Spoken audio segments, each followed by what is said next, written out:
Telangana paper బోనస్ను బొందబెట్టిండు సన్నాలకి sorry సన్నాసులు అనుకున్నాను.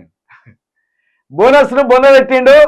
ఈ సన్నాసులకు ఇచ్చిందంటే ఈ పొంగులేటును మన మంత్రి కోటిరెడ్డికి 500 కోట్లు ఇచ్చిండేమో అని నేను అనుకుంటాను. అదే ఆలోచనతో ఉంది. బోనస్ను బొందబెట్టిండు. సన్నాలకు 500 బోనస్ అంటే సన్నబియ్యం వేసిన వాళ్ళకే 500 ఆట. ఇప్పుడు సన్నబియ్యం ఎవరు పండించే మన దగ్గర? పంట బోనస్ కు సర్కార్ కొత్త మెలిక. ఎన్నికల్లో వరికి 500 బోనస్ అన్న కాంగ్రెస్, అధికారంలోకి వచ్చాక మాట మార్చిన ప్రభుత్వం. రాష్ట్ర ప్రభుత్వంపై మండిపడుతున్న రైతులు. సన్నాలకే అంటే ఊరుకునేది లేదని హెచ్చరిక. రైతులకు అండగా ఉంటామని కేటీఆర్ భరోసా. ఇప్పుడు ఎట్లా రేవంత్ రెడ్డి గారు, మీరు ఆ మేనిఫెస్టో తయారు చేసిన దుద్దిల శ్రీధర్ బాబు ఎక్కడన్నా కనబడితే రైతులు బడిత పూజ చేస్తారు. ఆ మేనిఫెస్టో చైర్మన్ గా దుద్దిల శ్రీధర్ బాబు ఉన్నాడు. దాంట్లో మన స్పీకర్ గారు కూడా ఉన్నారు. దాంట్లో మన వైద్య శాఖ ఆరోగ్య మంత్రి నరసింహారావు గారు, దామోదర రాజనరసింహ గారు కూడా ఉన్నారు. మీరు మరి అక్కడ ఒక్క వార్డు ఎందుకు గడపలేదు?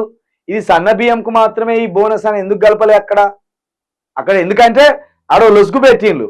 ఓట్లు పడాలంటే ఆ బోనస్ ఇచ్చి పడేస్తాం రైతులకు. అక్కడ మాట ప్రకారం ఒట్టిగా నోటి మాటలకు బోనస్ ఇచ్చి పడేస్తాం అనుకున్నారు. ఇది అందరు రైతులకు అనుకున్నారు వీళ్ళు. కానీ ఇప్పుడు ఈయనేమంటాడు గుంపు మేస్త్రి గారు, సన్నాలకు మాత్రమే బోనస్, దొడ్డుకు లేదు, దొడ్డు బియ్యానికి బోనస్ లేదు, సన్నాలకు మాత్రమే బోనస్ అంటాను. ఇది అనే మీరు రైతులను ఆదుకునే పని?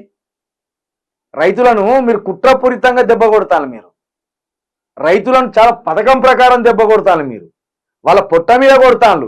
ఇప్పటికే వర్షాలతోటి వాళ్ళు ధాన్యం తడిచి అరిగోస పడతా అంటే సన్నాలకి ఇస్తాం, సున్నాలు ఎత్తాం, ఈ మాటలు ఎందుకే మీకు అక్కర్రని? మీరు మేనిఫెస్టోలు ఇచ్చిన ప్రకారము, మేనిఫెస్టో మాకు బైబుల్ కంటే, భగవద్గీత కంటే, ఖురాన్ కంటే మాకు పవిత్రమైనదని చెప్తాను కదా మన గుంపు మేస్త్రి గారు. మరి ఆ పవిత్రమైన గ్రంథాన్ని ఎందుకు నాశనం చేస్తాను? మీ మేనిఫెస్టోను అలా మేము అందరికీ ఇస్తాం బోనస్ అన్నారు. అందరికీ రైతులకు ఇచ్చిన వాగ్దానాలు నెరవేర్చడానికి రేవంత్ సర్కార్ అపసోపాలు పడుతుంది. ఇచ్చిన మాట నిలబెట్టుకోవాలంటూ ఇటు రైతులు అటు ప్రతిపక్షం వెంటబడుతుంటే ఊపిరాలని పరిస్థితి నెలకొంది. అన్ని తానే అన్నట్టు ప్రతి నిర్ణయంపై తన మాటగా చెప్పుకుంటూ వస్తున్న రేవంత్ రెడ్డికి హామీలన్నీ మెడకు చుట్టుకుంటున్నాయి. సహచర మంత్రుల నుంచి సరైన స్పందన లేకపోవడంతో ఈ హామీల నుంచి రేవంత్ ఎలాగైనా గట్టెక్కాలని చూస్తున్నారు. తాజాగా పంట బోనస్ పై ఆయన చేసిన వ్యాఖ్యలు పెద్ద దుమారమే రేపాయి. సన్నాలకు మాత్రమే ఇస్తామనడంతో రైతాంగం ఆందోళనకు గురవుతుంది. కాంగ్రెస్ ప్రభుత్వం మాట మార్చిందంటూ ఆగ్రహం వ్యక్తం చేస్తుంది. మరి కాంగ్రెస్ అంటేనే మాట తప్పుడు, కాంగ్రెస్ అంటేనే మాట తప్పుడు, అంతే తప్పించి అబ్బో వాళ్ళు మాట మీద ఉన్న దాఖలాలు ఎప్పుడు లేవు. ఇక్కడ మొత్తానికి ఎగగొట్టేందుకు మంచి పథకం వేసుకున్నారా? బోనస్ను ఎగ్గొట్టడానికి మంచి పథకం వేసుకున్నారు. ఏంటిది?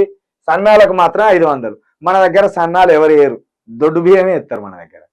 మన రాష్ట్రం దాదాపుగా ఇప్పుడు 100 మంది రైతులు ఉంటే 96-97% మంది రైతులు దొడ్డు బియ్యమే ఎత్తారు. ఇంట్లోకి తినడానికి మాత్రమే సన్నబియ్యం వేసుకుంటారు. ఇంట్లో తినడానికి సన్నబియ్యం వేసుకొని అమ్మేటి అని దొడ్డు బియ్యం ఎత్తారు. ఎందుకంటే దానికి పెద్ద కష్టం ఉండదు, ఏదో జరిగినా పోతూనే ఉంటుందని. ఇప్పుడు మంచి ప్లానేషన్, మంచి కుట్రవా నేను గారు రేవంత్ రెడ్డి. కడుపుతోటి ఉన్న పందిగాడ తంటాలు పడ్డట్టు పడతాను వీళ్ళు. ఇచ్చినే నెరవేర్చడానికి మరి వీళ్ళని ఏమనాలి, ఎట్లా అనాలి? కడుపుతోటి ఉన్న పందిగా తంటాలు పడితే చూడు అక్కడక్కనే పండిపోరాడుతా ఉంటుంది. వీళ్ళు అక్కడక్కనే పండిపోరాడుతాను వీళ్ళు. ఇచ్చిన ఈ సన్నాసులారా అంటే ఒక్కొక్కటి కొట్టేసుకుంటే వస్తాను. వీళ్ళ సంగతి ఇక భరతం పట్టురు రైతులారా.